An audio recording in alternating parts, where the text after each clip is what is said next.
So just first of all, Chair, if you could go through the role of the GAA Medical, Scientific and Welfare Committee. Thanks, Owen. The GAMSW is a committee made up of doctors, physiotherapists, ex-players and GAA administrators who work together to advise the GAA on medical matters, player welfare, injury prevention, injury management, that whole area of identifying best practice there and putting together programmes that improve practice in all of those areas. Just before we get into our first topic, if you want to get any questions in for the panel, we'll be going through them at the end. You can tweet us at GAALearning or using the hashtag Games Conference 2016. So let's just introduce the first topic, which is concussion. At the 4th International Conference on Concussion, held in Zurich in 2012, concussion was defined as a brain injury which can be caused by a direct or indirect hit to the player's head or body. Concussion typically results in immediate onset of short-lived signs and symptoms. However, in some cases, the signs and symptoms of concussion may evolve over a number of minutes or hours. Concussion diagnosis is a clinical judgment by a doctor. The following video shows incidents from Gaelic Games which could potentially lead to a concussion.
GAA concussion management guidelines are based on international best practice and are approved and regularly reviewed by the Medical, Scientific and Welfare Committee.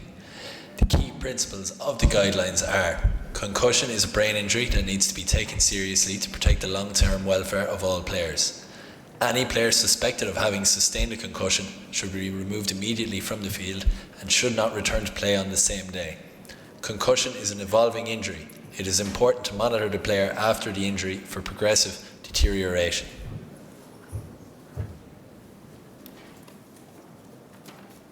The most important message for all GAA members is that players with symptoms that might indicate a concussion be removed from play immediately. If in doubt, sit them out. Where a team doctor is present, he must advise the person in charge of the team in this regard, and the player must not be allowed to continue his participation in the game. For further information on concussion, there is an information sheet for coaches included in today's attendance pack. There is also a poster for use with your team or with your club. The GAA's Concussion e-learning course is also available online at GAA.ie and also at learning.gaa.ie.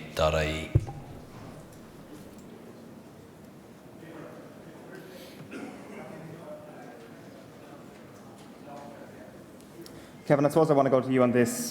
First of all, we heard there that obviously in the situation of a concussion you should refer to medical assistance immediately, but would you like to tell us what we do in a situation where there's no medical assistance present?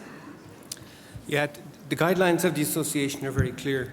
If a coach suspects that a player has been concussed, then the player must be removed from the field of play immediately, and that player cannot return to either training or competition without being cleared by a doctor, and that may involve going through a full supervised return to play protocol.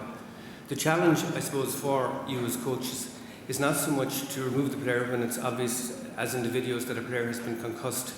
It is in the more subtle and insidious case of concussion where you know, even for a doctor, it is difficult to be sure. But there are four pointers that probably would be helpful for you to have in the back of your mind. The first one is the one that's been emphasised last night and this morning again by various people.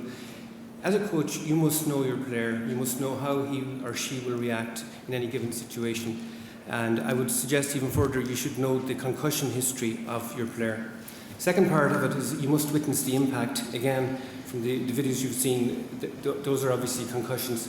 But again, from your experience and from your instinct, you will have a fairly good idea whether or not a player might be concussed. The third part of it is to see the player immediately after the injury.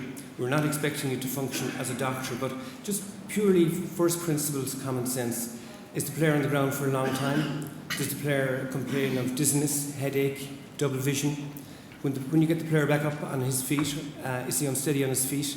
Does he appear to know what's going on around him? Any of those pointers, take the player off. And finally, the fourth part is, and this is a very important point, is you watch your player for the next 10 or 15 minutes just to see the general demeanour of the player, how the player is running, their coordination, their balance, their decision making, even their adherence to the game plan. So on the basis of those 4 pointers, you can make your decision. But to emphasise once again, if you're in doubt, take the player off the field.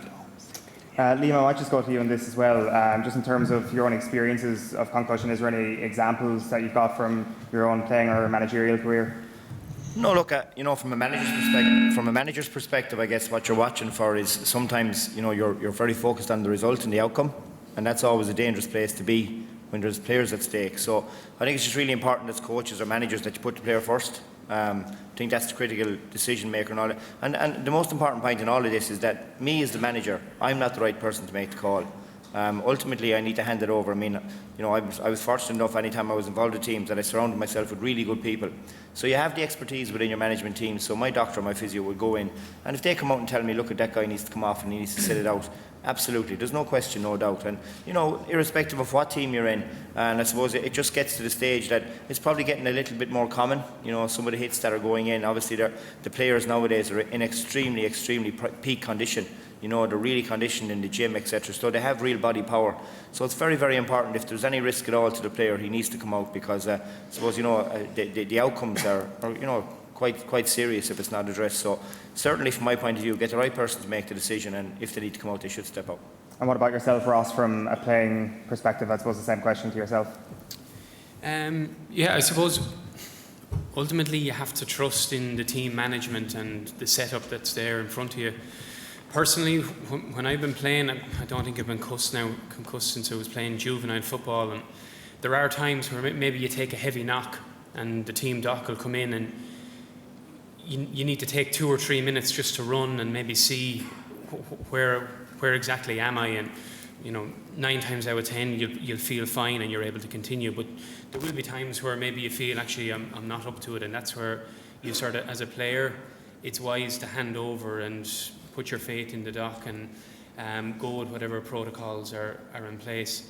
And I think, not to heap all the responsibility onto the doctor and the management, you as a player yourself must have a strong input into things as well, because if you do feel, okay, sometimes you'll get a knock and you'll feel shook for a couple of minutes, but if it goes past that where you're running for a ball and you think, I'm a little bit off here, or things are not quite right, you have to put your hand up and communicate and say, listen, give me a little bit of help with this.